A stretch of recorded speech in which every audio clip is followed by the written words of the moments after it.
Hi, and welcome to the second edition of Penguins Shootout on Herald-Standard.com.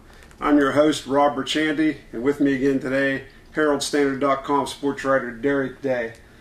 And Derek, what are we going to talk about today, I wonder? Let me think. What happened? Zbynek McCulloch came back last night. Yeah, and Mark Fleury had a shutout last night, Monday night.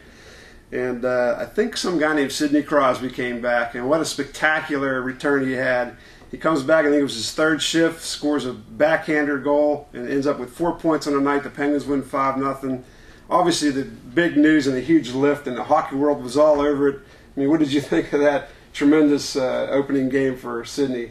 Well, we can't say he doesn't lack a flair for the dramatic, because he rose to the occasion, and like they say, so many players have that. Certain players, the big-name players, always have a way of rising to the top of the class whenever the stage is the biggest, and Sidney did that last night. And as you said, the media was descending upon Pittsburgh. As heard something along the effects of over 250 press credentials were issued for the game, which was 4 times the normal amount, and it was nice to see him back after hearing so much of will he, won't he, if he, when, because everybody was asking, when will he come back? Yeah, we had the concussion-like symptoms, of course, and that put him out. I guess it was 10 months he was out.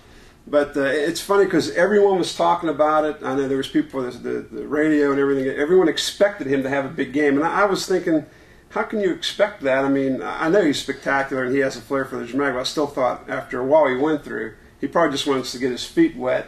And I really didn't expect a 4-point night and a spectacular goal like that. And did that surprise you too, or did you expect it as well? Well, I didn't expect what I saw last night. I had thought maybe he'd get an assist, maybe a goal for lucky, 2.9. That'd be a nice little start to his reintegration back into hockey, because he hadn't seen him since January 5th against Tampa Bay. So no, I didn't expect him to put up 4 points, and he could have had 5, maybe 6. Who knows?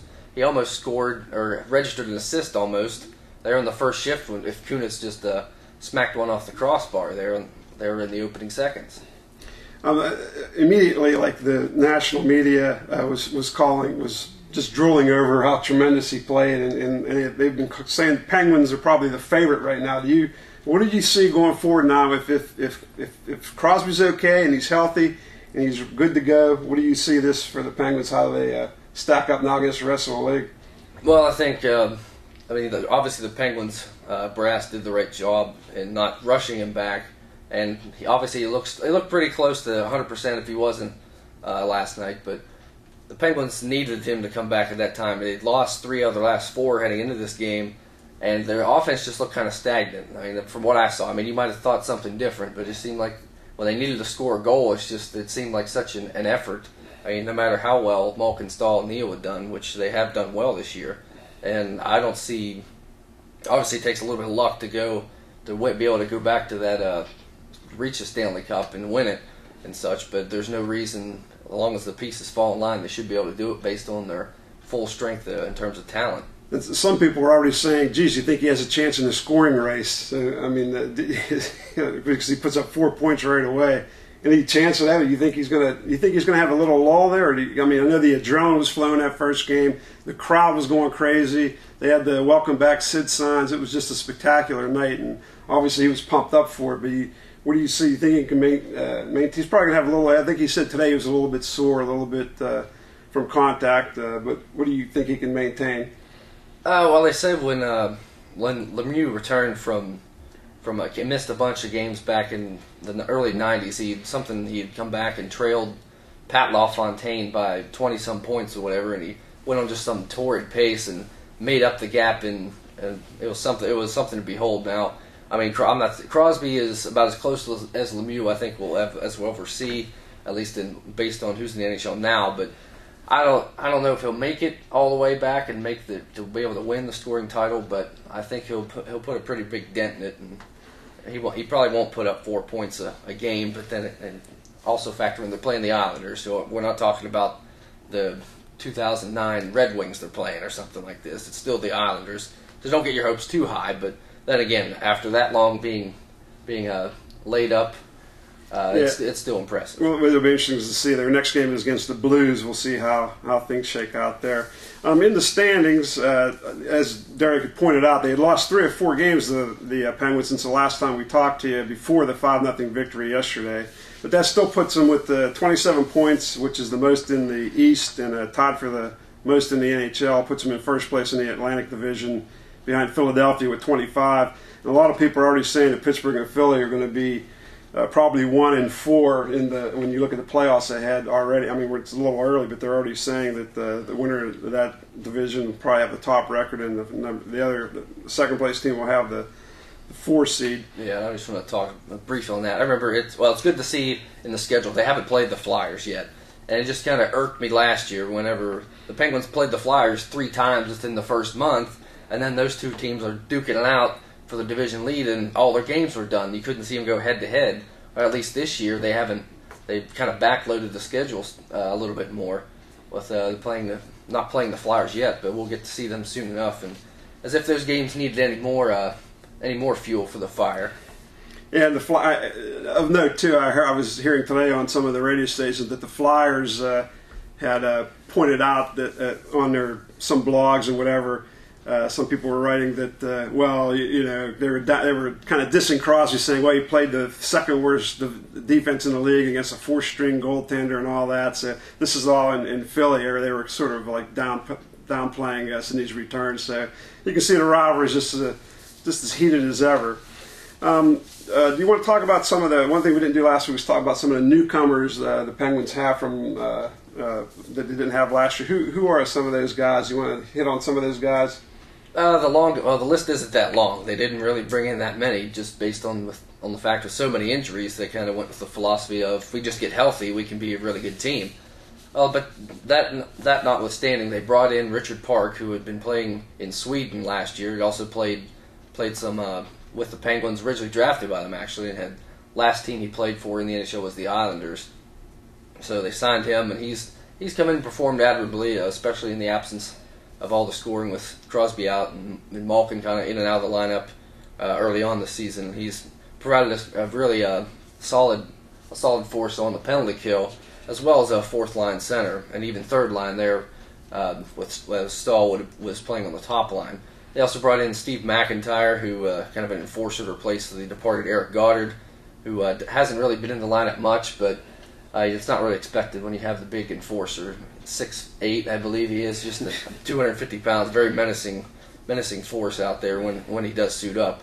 And the other one was Steve Sullivan, who came across from Nashville, that is, actually drafted by New Jersey Devils. That's what I started to say there. But he's 37 years old, I believe, and has been playing on the power play at the point across from Letang. And although he's a forward, has done very well back there, kind of being able to distribute the puck and keep things flow.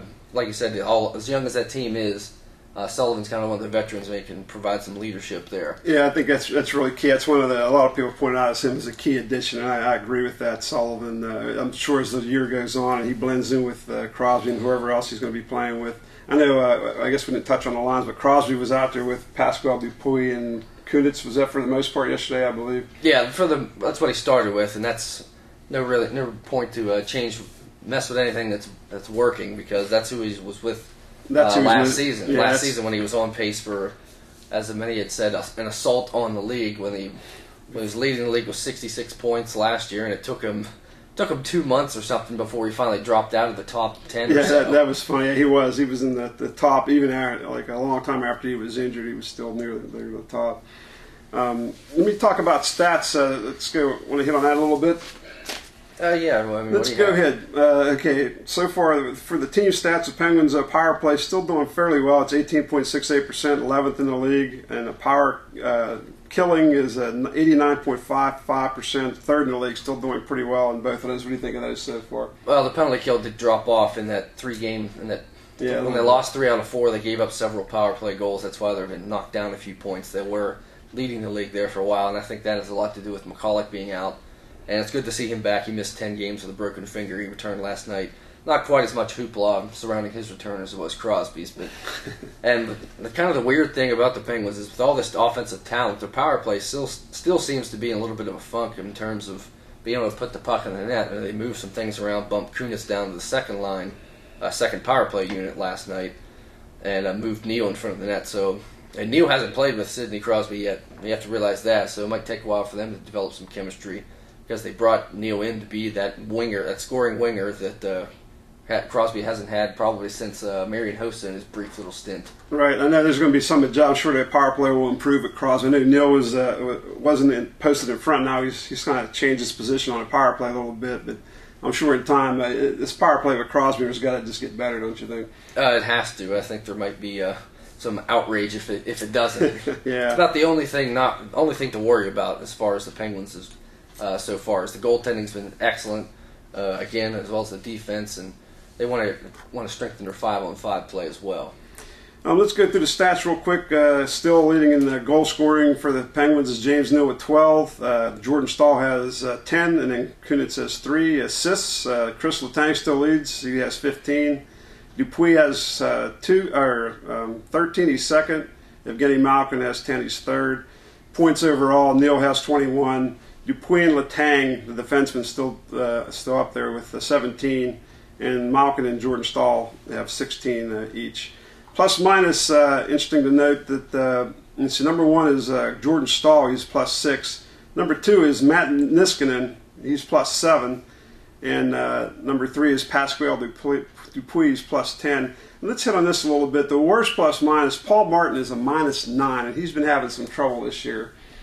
Yeah, that harkens back to what I said earlier, McCulloch not being there, his defensive partner all last year, so that might have be partly to blame for that. But I think a lot of things there might be nitpicking at this point. Yeah, looking at what's wrong. Yeah, right now everything looks pretty good with Crosby coming back, and everybody seems healthy. And they have Crosby, Malkin, and Staal together for once, so everything's looking up right now. I guess I also wanted to go through the shooting percentage thing. The Penguins' top it's the top player in shooting percentage. You know who that is right now? Crosby. It is Sidney Crosby at 25%, and Jordan Staal 22.7%, and then third is Brooks Orpik, who scored again last night, 22.2%. I'm sure those numbers will change a little bit. Well, Crosby, we'll see. I'm sure he's going to get a lot more shots off. But I think we're going to wrap it up for this week. Looking ahead, what do you see for the next couple of weeks? Is this going to be an adjustment period with Crosby? Probably a little bit, but then again, he's been practicing with them for months now.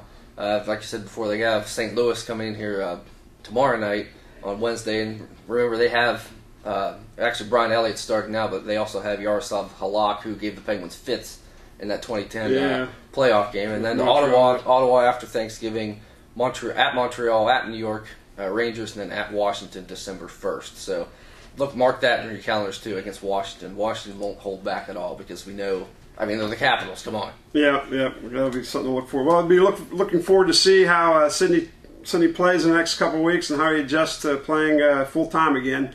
And we'll talk to you in 2 weeks about that, and we'll sign off for now for the second edition of Penguins Shootout. See you in 2 weeks.